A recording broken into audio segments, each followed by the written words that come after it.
Learning English basic to advance level में आप सभी का स्वागत है। आज हम सबसे पहले वर्ब्स के बारे में सीखेंगे। वर्ब्स वो चीज होती है बच्चों जो हमारे डेली यूजेस में काम आते हैं, जिसे हम हिंदी में क्रियाएं भी कहते हैं। वर्ब्स यानी क्रियाएं, जो क्रिया हम रोजमर्रा जिंदगी में करते हैं, जैसे उठना, बैठना, खाना, पीना, किसी से बात करना, किसी को बुलाना, कहीं पर जाना या कहीं से आना। ये सारी चीजें क्रियाएं होती है जो हम रोजमर्रा की जिंदगी में करते हैं, जिसे हम एक्शन भी कहते हैं। हम कोई काम कर रहे हैं, हंस रहे हैं, बोल रहे हैं, उठ रहे हैं, जा रहे हैं, खा रहे हैं, पी रहे हैं, ये एक तरह का एक्शन होता है, जिसे वर्ब्स कहते हैं ग्रामर में। उसकी हिंदी क्रियाएं, जो हम क्रियाएं रोज करते हैं। तो आज हम उसी के बारे में सबसे पहले सीखेंगे। जो भी बच्चे इंग्लिश सीखना चाह रहे हैं या सीख रहे हैं, ग्रामर सीखना चाह रहे हैं, उनके लिए सबसे पहले वर्ब्स के बारे में जानना, वर्ब्स को सीखना, वर्ब्स को याद करना बहुत इंपॉर्टेंट रोल प्ले करता है। इसलिए आज हम सबसे पहले वर्ब्स के बारे में सीखेंगे। आज हम ए से शुरुआत करेंगे। आज हमारा पहला दिन है लेसन का, इसलिए हम सिर्फ और सिर्फ ए पर ही प्रैक्टिस करेंगे। देखिए बच्चों, ऐसे तो 26 वर्णमालाएं होती हैं, राइट? 26 अल्फाबेट्स होती हैं A to Z, और हर एक अल्फाबेट में कम से कम 250 से 300 वर्ब्स यानी कि क्रियाएं होती हैं।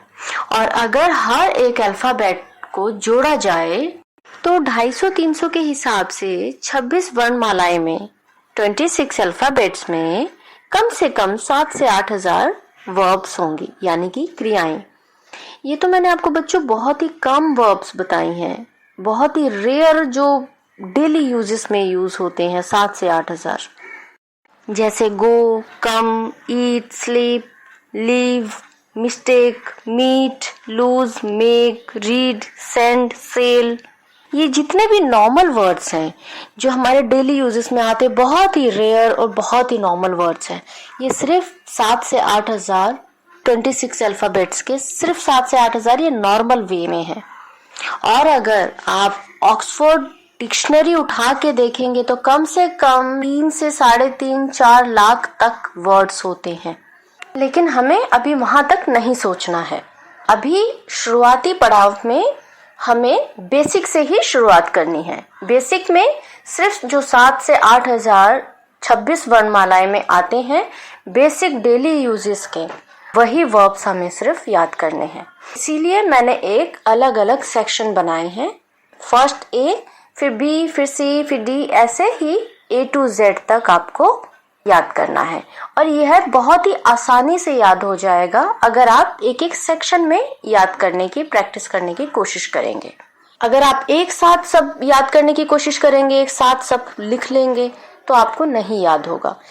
इसीलिए पहले ए से कंप्लीट करें। ए अल्फाबेट के जितने भी वर्ब्स हैं उसको सारे अच्छे से याद करें। 3 से 4 दिन तक एक ही अल्फाबेट पर फोकस करें। फिर ए कंप्लीट हो जाए, फिर बी का सेक्शन उठाएं, फिर बी अल्फाबेट के जितने भी वर्ब्स हैं उसको याद करें, फिर सी। ऐसे ही एक एक अल्फाबेट पे अगर आप 3 से 4 दिन तक डेली फोकस करेंगे तो आपको A to Z 26 अल्फाबेट के सारे रेगुलर यूजेस जो डेली यूजेस में आते हैं, सारे वर्ब्स अच्छे से याद हो जाएंगे। इसलिए कभी भी एक साथ सारे वर्ब्स मत याद करें, आपको नहीं याद होगा, क्योंकि वर्ब्स सिर्फ एक ही वर्ड को आपको याद नहीं करना है। First form, second form, third form, present, past, future सारे याद करने हैं। उसमें आपका सिंगुलर प्लूरल भी आता है। First form, second form, third form, singular, plural, base form जिसमें ING लगाया जाता है, ये सारे चीजें आप एक साथ नहीं याद कर पाएंगे और सुबह याद करेंगे, शाम तक भूल जाएंगे। ये अक्सर बच्चों के साथ होता है। इसलिए हमेशा एक एक अल्फाबेट के वर्ब्स को याद करें, एक एक सेक्शन को कंप्लीट करें, फिर दूसरा चैप्टर उठाएं। इससे आपको याद करने में आसानी होगी और पढ़ने में बोरियत भी नहीं होगी, जो बहुत सारे बच्चों की शिकायत रहती है। ठीक है? और मैं जानती हूँ वीडियो थोड़ा सा लंबा हो गया है, लेकिन आप सभी को ये चीज़ें समझानी बहुत ज़रूरी थी कि वर्ब हमारे ग्रामर में, हमारे इंग्लिश में क्या मायने रखता है, क्या इम्पोर्टेंस है इसकी। क्योंकि जब तक आपको वर्ब्स नहीं समझ आएंगे, जब तक आपको वर्ड्स के मीनिंग ही नहीं समझ आएंगे, तो आप ग्रामर में आगे जा ही नहीं पाएंगे। क्योंकि अगर आपको बोलना है आई एम गोइंग, तो गो का मीनिंग क्या होता है आपको नहीं पता। गो में आईएनजी लगाया तो क्या होता है हमें नहीं पता। अगर हमें कोई बोल रहा है आई एम कमिंग, तो कम का मीनिंग क्या होता है हमें नहीं पता। कम के आगे आईएनजी लगाया बेस फॉर्म, वो क्या होता है हमें नहीं पता। तो ग्रामर में ये ING, past form, present, future, ये सारी चीजें बाद में आप सीखेंगे। उससे पहले आपको सबसे जो इम्पोर्टेंट चीज होती है वर्ब। जब हमको गो, कम, ईट, स्लीप ये सब ही नहीं आता होगा, बेस वर्ड्स जो होते हैं, तो आप ग्रामर कैसे सीखेंगे। इसलिए ये सब चीजें आपको सिखानी, बतानी बहुत जरूरी थी। इसलिए वीडियो थोड़ा लंबा हो गया है। विदाउट एनी स्किप किए आप पूरा वीडियो को देखें, तभी आप सही तरीके से समझ पाएंगे। और अगर कॉपी पेन है तो आप हर चीज को, हर वर्ब्स को उतार लीजिए और चाहें तो स्क्रीनशॉट भी ले सकते हैं। और अगर किसी स्टूडेंट को कोई चीज समझ में नहीं आ रही हो या कोई टॉपिक पर वो कुछ बात पूछना चाहते हो, तो नीचे दिए गए कमेंट सेक्शन में आप जाकर मुझसे पूछ सकते हैं। मैं उस टॉपिक पर वीडियो बनाने की पूरी कोशिश करूंगी। ठीक है, चलिए आज का लेसन शुरू करते हैं।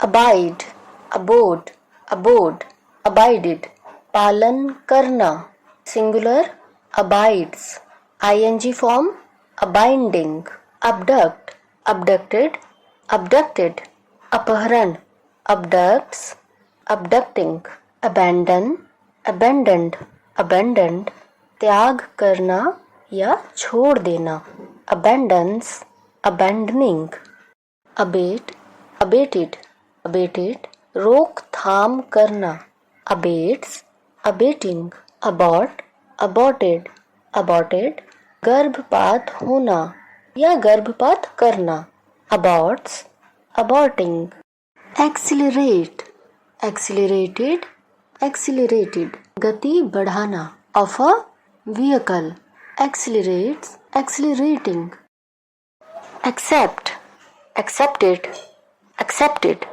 स्वीकार करना, accepts, accepting, accommodate, accommodated, accommodated, ठहराना या स्थान देना, accommodates, accommodating, accompany, accompanied, accompanied, साथ देना, accompanies, accompanying, accuse, accused, accused, आरोप लगाना या दोषी ठहराना, accuses, accusing, acquit, acquitted, acquitted, अपराध मुक्त करना या निर्दोष ठहराना, acquits, acquitting।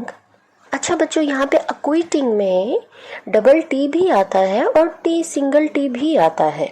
ठीक है, आज के टाइम में दोनों चीज यूज होती है। acquitting में डबल टी आईएनजी भी आ सकता है, acquitting में टी आईएनजी भी आप लिख सकते हैं, दोनों चलता है। ओके, अडैप्ट, अडैप्टेड, अडैप्टेड, अनुकूल बनाना। अनुकूल बनाना अगर किसी बच्चे को समझ ना आए तो इसका एक सरल भाषा में कहते हैं मेल बिठाना, किसी के साथ तालमेल बिठाना। अगर हम किसी के साथ बात कर रहे हैं तो हमारा तालमेल जो बिठाना कहते हैं ना, उसे कहते हैं अनुकूल बनाना, किसी के साथ तालमेल बिठाना। Okay, adapts, adapting, addict, addicted, addicted, किसी चीज की लत होना या किसी चीज की आदी होना, एडिक्ट्स, एडिक्टिंग, अढेयर, अढेयर्ड, अढेयर्ड, पालन करना, अढेयर्स, अढेयरिंग, adjourn, adjourned, adjourned, स्थगित होना या किसी काम को रोक देना। आपने अक्सर बच्चों सुना होगा टीवी या सीरियल या कहीं पर कोर्ट में बोला जाता है द कोर्ट इज adjourned, मतलब किसी काम को रोक देना। ये वो वाला adjourn है। Okay, adjourns, adjourning, adjust, adjusted, adjusted, समायोजित करना या समाधान करना। Adjust, adjusting, admire, admired, admired, सराहना करना या किसी की तारीफ करना। Admires, admiring. Admit, admitted, admitted, भर्ती होना या करना या किसी बात को स्वीकार करना भी एडमिट होता है। हम कहते हैं ना, आप अपनी बात को एडमिट करो। अगर आपने किया है तो उस बात को एडमिट करो, स्वीकार करो। एक्सेप्ट भी कहते हैं और एडमिट भी कहते हैं। दोनों चीज को, किसी बात को स्वीकार करने को एडमिट और एक्सेप्ट दोनों कहते हैं। Okay, admits, admitting. Admix, admixed, admixed, मिश्रण करना, घोलना या मिलाना, किसी चीज को घोलना या मिलाना। एडमिक्सेस, एडमिक्सिंग। एडवर्टाइज, एडवर्टाइज्ड, एडवर्टाइज्ड, विज्ञापन या इश्तिहार देना। एडवर्टाइजेस, एडवर्टाइजिंग। एडवाइज, एडवाइज्ड, एडवाइज्ड, सलाह देना। Advises, advising. Affect, affected, affected, प्रभावित करना या प्रभाव डालना। Affects, affecting. Affirm, affirmed, affirmed, दावे से कहना या दृढ़ता के साथ कहना। Affirms, affirming. Afford, afforded, afforded, समर्थ होना या जुटाना। अक्सर आपने कहते हुए सुना होगा, मैं इसे अफोर्ड नहीं कर सकता, ये मेरी कैपेसिटी से बाहर है, मैं अफोर्ड नहीं कर सकता। ये वो वाला अफोर्ड है। Okay, affords, affording.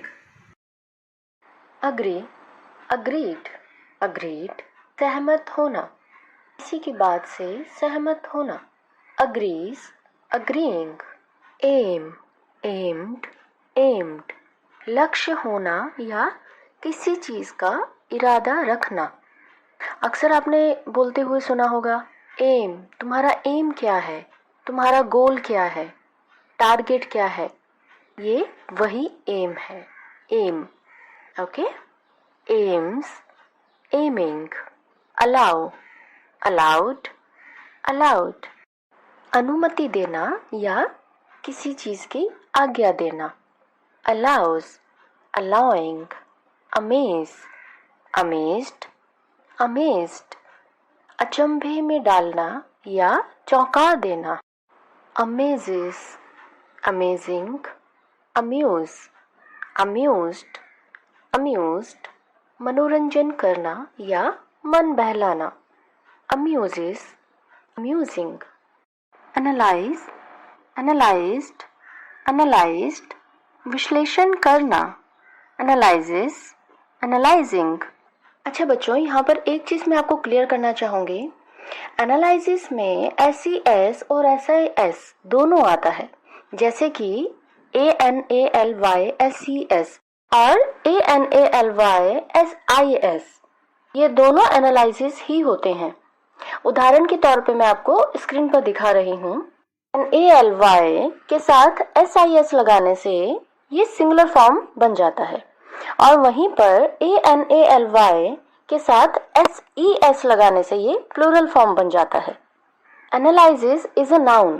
Analysis is a noun, but it can also be the third person singular conjugation of analyze.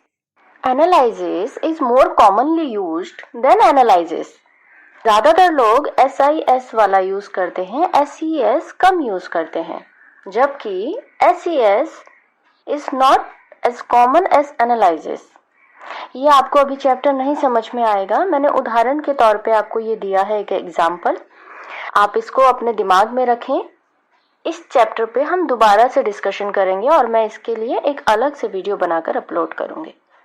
SIS और SES दोनों को याद रखें कि दोनों में डिफरेंसेस होते हैं। इसके लिए मैं अलग से लेसन बनाऊंगी। ये सिर्फ यहाँ पे उदाहरण के तौर पर इसलिए बताया गया है ताकि आपके ये दिमाग में रहे कि SIS और SES सिंगुलर और प्लूरल फॉर्म, ये याद रखें आप, ठीक है। फिर से इसके बारे में चर्चा करेंगे, फिर इसके बारे में विस्तार से समझेंगे। ओके, चलिए वापस से चलते हैं वर्ब्स पर। आंसर, आंसर्ड, आंसर्ड, उत्तर देना, answers, answering, apologise, apologised, apologised, खेद प्रकट करना या क्षमा मांगना, apologies, apologising, appeal, appealed, appealed, निवेदन करना या प्रार्थना करना, appeals, appealing, appoint, appointed, appointed, नियुक्त करना या निर्धारित करना, appoints, appointing, appreciate, appreciated, appreciated, सराहना करना या किसी की कद्र करना, appreciates, appreciating, apprehend, apprehended, apprehended, पकड़ना या गिरफ्तार करना, एप्रीहेंड्स, एप्रीहेंडिंग। बच्चों बहुत सारे मैंने बच्चों को से देखा है एप्रीहेंड को अप्रीहेंड अप्रीहेंड बोलते हैं। It's not apprehend, it's apprehend. Okay, apprehend, apprehend, apprehend, not apprehend. Okay, इसका सही उच्चारण है apprehend. Okay, approach, approached, approached, प्रस्ताव करना या प्रस्ताव रखना, approaches, approaching, approve, approved, approved, मंजूर करना या मंजूरी देना, approves, approving, argue, argued, argued, बहस करना, argues, arguing, arise, arose, arisen, उठना या उगना। जैसे हम कहते हैं the sun has arisen, arises, arising, arouse, aroused, aroused, जगाना, उकसाना या उत्तेजित करना, arouses, arousing, arrest, arrested, arrested, गिरफ्तार करना या बंदी बनाना, arrests, arresting, arrive, arrived, arrived, पहुंचना या आना, arrives, arriving, arrange, arranged, arranged, व्यवस्था करना या किसी चीज को संवारना, arranges, arranging, ascend, ascended, ascended, चढ़ाई पर जाना या चढ़ना या प्रगति करना भी होता है, ascends, ascending, ask, asked, asked, पूछना या मांगना। अक्सर आस्क को मांगना भी कहते हैं। बहुत सारे बच्चों का ये कंफ्यूजन रहता है कि आस्क मतलब तो पूछना होता है मैम, तो मांगना कैसे हुआ। सपोज आपसे कोई, मान लीजिए कोई चीज आकर आपसे मांग रहा है, तो वो आपसे अनुमति ले रहा है, पूछ रहा है। इसे शिष्टाचार भी कहा जाता है। आपसे कोई चीज आपकी आकर वो मांग रहा है तो आपसे पूछ रहा है, उसे मांगना ही कहते हैं। लेकिन वो मांगने से पहले शिष्टाचार दिखा रहा है, पूछ रहा है। He is asking for something और she is asking for something। मांगना और पूछना दोनों आस्क ही होता है, ठीक है। अगर आपको सपोज मान लीजिए कोई चीज चाहिए किसी से, आप उसे जाकर ऐसे तो नहीं कह सकते गिव इट टू मी, ये दे दो मुझे, ऐसे नहीं होता है। आप कहेंगे I am asking you, can you please give it to me. तो ये शिष्टाचार होता है, लेकिन मांगना भी आस्क होता है। ओके, आप आस्क पूछ रहे हैं किसी से, right, got it. Aspire, aspired, aspired महत्वाकांक्षा करना या तमन्ना या ख्वाहिश रखना। Aspires, aspiring. Assemble, assembled, assembled इकट्ठा करना या जमा करना। Assembles, assembling. Assess, assessed, assessed किसी पर आंकलन करना या किसी को आंकना। अगर किसी बच्चों को आंकलन करना या आंकना का मतलब समझ में ना आ रहा हो तो इसकी सरल भाषा में जब हम किसी को जज करते हैं, किसी के बातों से, किसी के हाव भाव से, तो हम कहते हैं ना, लोग अक्सर इतनी जल्दी किसी को जज क्यों कर लेते हैं। 1 मिनट में किसी से 1 मिनट मिलने पर, 1 सेकंड मिलने पर ही जज कर लेते हैं। ये वही असेस है, ठीक है। कुछ बच्चों को हिंदी में आकलन करना समझ में आता है और जज समझ में नहीं आता है। कुछ बच्चों को जज समझ में आता है तो हिंदी का अर्थ समझ में नहीं आता आकलन करना। तो जिसको जो समझ में आता है वो उस तरीके से ले लें, ठीक है। Assesses, assessing. Assist, assisted, assisted सहायता देना या हाथ बटाना। जैसे आप किसी कंपनी में जाते हैं तो पूछा जाता है आप किसको असिस्ट कर रहे हो। मैं फलाने इंसान को असिस्ट करता हूँ। जो इंसान सहायता देता है या हाथ बटाता है, मदद करता है, उसे असिस्ट कहा जाता है। असिस्टेंट कहते हैं ना, वैसे ही असिस्ट। और अगर आप छोटी जगह पर जाएं तो हेल्पर के नाम से जाना जाता है, वो भी एक तरह का असिस्ट होता है, असिस्टेंट होता है, ठीक है। Assists, assisting. Associate, associated, associated सहयोगी या साथी।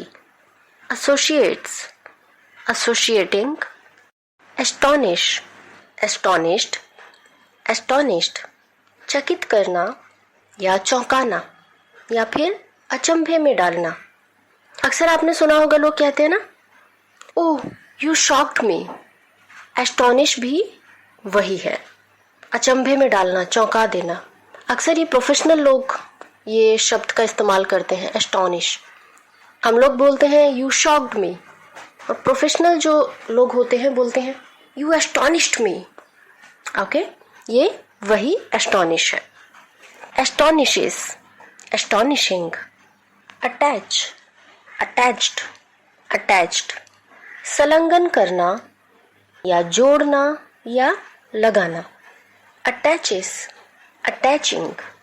अटैक, अटैक्ड, अटैक्ड आक्रमण करना। Attacks, attacking. Attempt, attempted, attempted प्रयास या प्रयत्न करना। Attempts, attempting. Attend, attended, attended उपस्थित होना या हाजिर होना, या फिर किसी समारोह में भाग लेना भी होता है। ये भाग जाने वाला भाग लेना नहीं है, किसी चीज में, किसी समारोह में हिस्सा लेने वाला भाग लेना है। कहीं बच्चे ये समझे कि भाग लेना मतलब दौड़ लेना, ये वो भाग लेना नहीं है। किसी समारोह में हिस्सा लेना, ये वो वाला भाग लेना। ओके, चलिए मैं यहाँ पर आपको एक उदाहरण के तौर पे थोड़ा सा क्लियर कर देती हूँ। मान लीजिए आप किसी फंक्शन में जा रहे हैं, किसी समारोह में जा रहे हैं, तो आप क्या कहेंगे? I am going to attend a function, या फिर I am going to attend a party। तो ये वो attend है, ठीक है, किसी जगह पर उपस्थित होना या हाजिर होना। ठीक है, हो गया क्लियर? तो ये भाग लेना मतलब किसी समारोह में भाग लेना, ना कि दौड़ लेना। Okay. Attends, attending. Attest, attested, attested प्रमाणित करना। Attests, attesting. Attract, attracted, attracted आकर्षित करना या लुभाना। Attracts, attracting. Audit, audited, audited हिसाब किताब की जांच या लेखा जोखा करना, audits, auditing, authorise, authorised, authorised, अधिकार देना। ये अधिकार देना बच्चों ऑफिशियल पर्पस में ज़्यादा यूज़ होता है, ऑफिशियल पर्पस पर इसका ज़्यादा इस्तेमाल किया जाता है। ऑथराइज मतलब अगर आप कोई कार्य कर रहे हैं तो आप किसी को कहते हैं कि मेरे पास इसका ऑफिशियल परमिशन है या फिर ऑफिशियल अप्रूवल है, ठीक है, एक प्रकार का लाइसेंस भी कह सकते हैं। आपके पास ऑथराइज, परमिशन या अप्रूवल है, ये वो वाला अधिकार है। ओके, ऑथराइज मतलब अधिकार, ऑफिशियल अधिकार, ठीक है। Authorises, authorising, avail, availed, availed, उपलब्ध होना या लाभ लेना। अक्सर आपने देखा होगा, आप कोई चीज़ ऑनलाइन परचेज करते हैं, खरीदते हैं या किसी शॉप पर जाते हैं और वो चीज़ उस वक्त उपलब्ध नहीं होती, तो क्या कहा जाता है? This is not available right now. तो ये वो वाला अवेल है। Okay, avails, availing, avert, averted, averted, किसी बात को टालना या किसी बात को घुमा फिरा देना, फेर देना। अवर्ट्स, अवर्टिंग, अवेट, अवेटेड, अवेटेड, इंतजार या प्रतीक्षा करना। Awaits, awaiting, avoid, avoided, avoided, नजरअंदाज करना या किसी बात को टालना। अवॉइड्स, अवॉइडिंग, अवेक, अवोक, अवोकन, जागना या एकदम से चौकन्ना हो जाना या सचेत हो जाना, जिसे हम अलर्ट होना भी कहते हैं। Okay, awakes, awaking, award, awarded, awarded, पुरस्कार या बख्शिश देना। अवॉर्ड्स, अवॉर्डिंग, अबैश, अबैश्ड, अबैश्ड, लज्जित करना, शर्माना या लज्जित होना।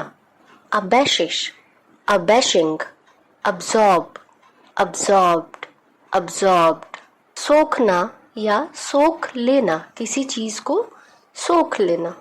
जैसे कॉटन में पानी डालो तो कॉटन सोख लेता है ना, सोख लेना। Absorbs, absorbing, ache, ached, ached, दर्द या पीड़ा होना। Aches, aching, achieve, achieved, achieved, हासिल करना या प्राप्त करना या फिर सफल होना। achieves, achieving, acquire, acquired, acquired, हासिल करना या प्राप्त करना। दोनों का मतलब सेम होता है। अचीव हासिल करना, प्राप्त करना, acquire हासिल करना, प्राप्त करना। Okay, acquires, acquiring, act, acted, acted, किसी कार्य को करना या अभिनय करना। हम अगर किसी कार्य को कर रहे हैं वो भी एक्ट होता है, किसी चीज को करना भी एक्ट होता है, एक्शन होता है। हमने कुछ किया, हमने एक एक्शन किया, हमने एक एक्ट किया। एक्टिवेट, एक्टिवेटेड, एक्टिवेटेड, सक्रिय होना या सक्रिय करना। Activates, activating, actuate, actuated, actuated, उकसाना या गति देना। Actuates, actuating, add, added, added, जोड़ना। Adds, adding, address, addressed, addressed, पता या संबोधित करना। Addresses, addressing, adjust, adjusted, adjusted, समायोजन करना या संवारना।